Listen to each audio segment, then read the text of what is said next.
وہ اور زیادہ ہو گئی۔ تب ساؤل نے کاہن سے کہا کہ اپنا ہاتھ کھینچ لے، اور ساؤل اور سب لوگ جو اس کے ساتھ تھے ایک جگہ جمع ہو گئے اور لڑنے کو آئے، اور دیکھا کہ ہر ایک کی تلوار اپنے ہی ساتھی پر چل رہی ہے،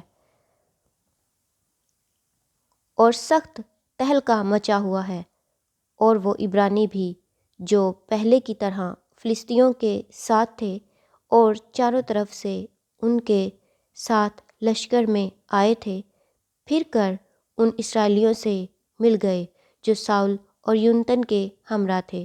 اسی طرح ان سب اسرائیلی مردوں نے بھی جو افرائیم کے کوہستانی ملک میں چھپ گئے تھے، یہ سن کر کے فلسطی بھاگے جاتے ہیں، لڑائی میں آ ان کا پیچھا کیا۔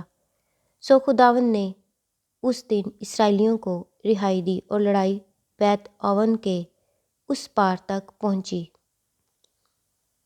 لڑائی کے بعد کے واقعات۔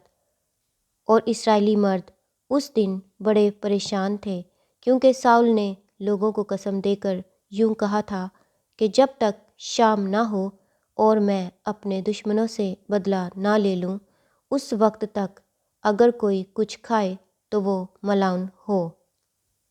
اس سبب سے ان لوگوں میں سے کسی نے کھانا چکھا تک نہ تھا، اور سب لوگ جنگل میں جا پہنچے، اور وہاں زمین پر شہد تھا، اور جب یہ لوگ اس جنگل میں پہنچ گئے تو دیکھا کہ شہد ٹپک رہا ہے، پر کوئی اپنا ہاتھ اپنے منہ تک نہیں لے گیا، اس لیے کہ ان کو قسم کا خوف تھا۔ لیکن یونتن نے اپنے باپ کو ان لوگوں کو قسم دیتے نہیں سنا تھا، سو اس نے اپنے ہاتھ کے عصا کے سرے کو شہد کے چھتے میں بھونکا اور اپنا ہاتھ اپنے منہ سے لگا لیا، اور اس کی آنکھوں میں روشنی آئی۔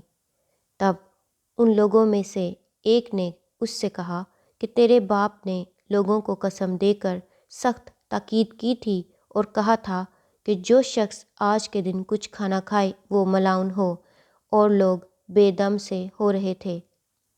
تب یونتن نے کہا کہ میرے باپ نے ملک کو دکھ دیا ہے، دیکھو میری آنکھوں میں ذرا سا شہد چکھنے کے سبب سے کیسی روشنی آئی۔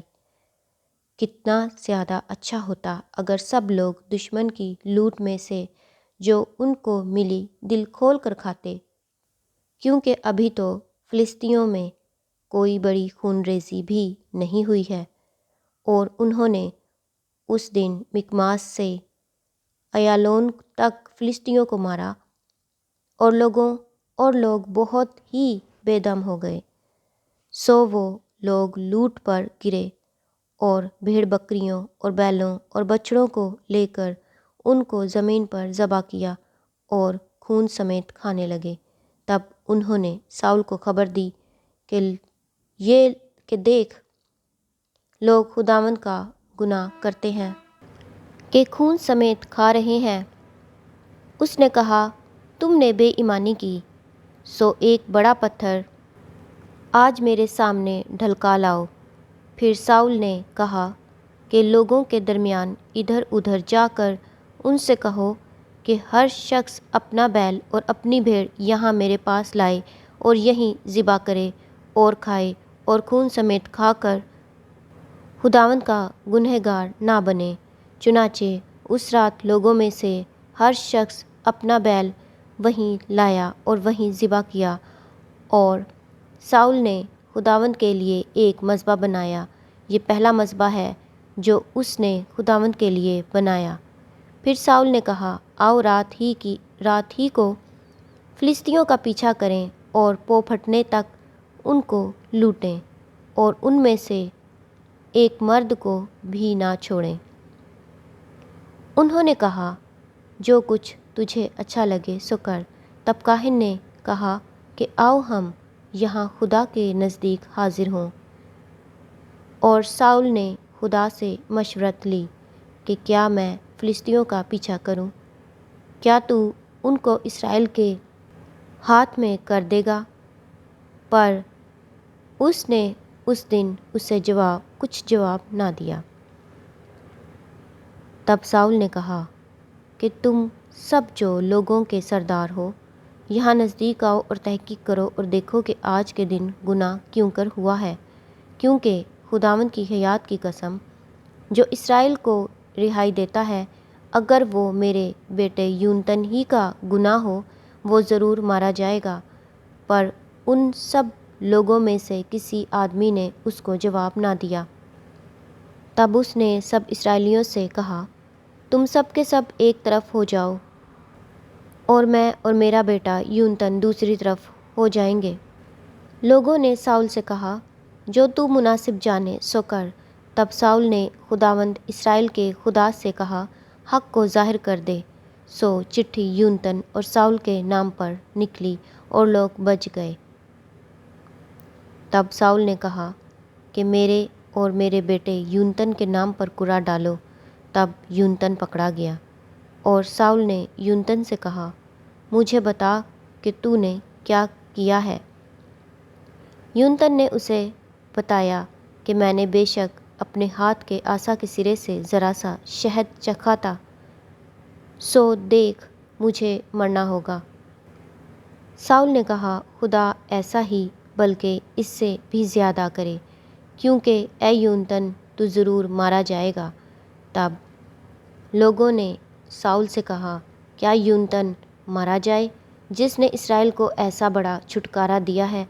ایسا نہ ہوگا، خداوند کی حیات کی قسم ہے کہ اس کے سر کا ایک بال بھی زمین پر گرنے نہیں پائے گا، کیونکہ اس نے آج خدا کے ساتھ ہو کر کام کیا ہے۔ سو لوگوں نے یونتن کو بچا لیا اور وہ مارا نہ گیا، اور ساؤل فلسطینیوں کا پیچھا چھوڑ کر لوٹ گیا اور فلسطی اپنے مقام کو چلے گئے۔ ساؤل کا دور حکومت اور خاندان۔ جب ساؤل بنی اسرائیل پر سلطنت کرنے لگا تو وہ ہر طرف اپنے دشمنوں یعنی موآب اور بنی عمون اور ادوم اور زوبا کے بادشاہوں اور فلسطینیوں سے لڑا، اور وہ جس طرف رجوع ہوتا ان کا برا حال کرتا تھا، اور اس نے بہادری کر کے عمالیکیوں کو مارا اور اسرائیلیوں کو ان کے ہاتھ سے چھڑایا جو ان کو لوٹتے تھے۔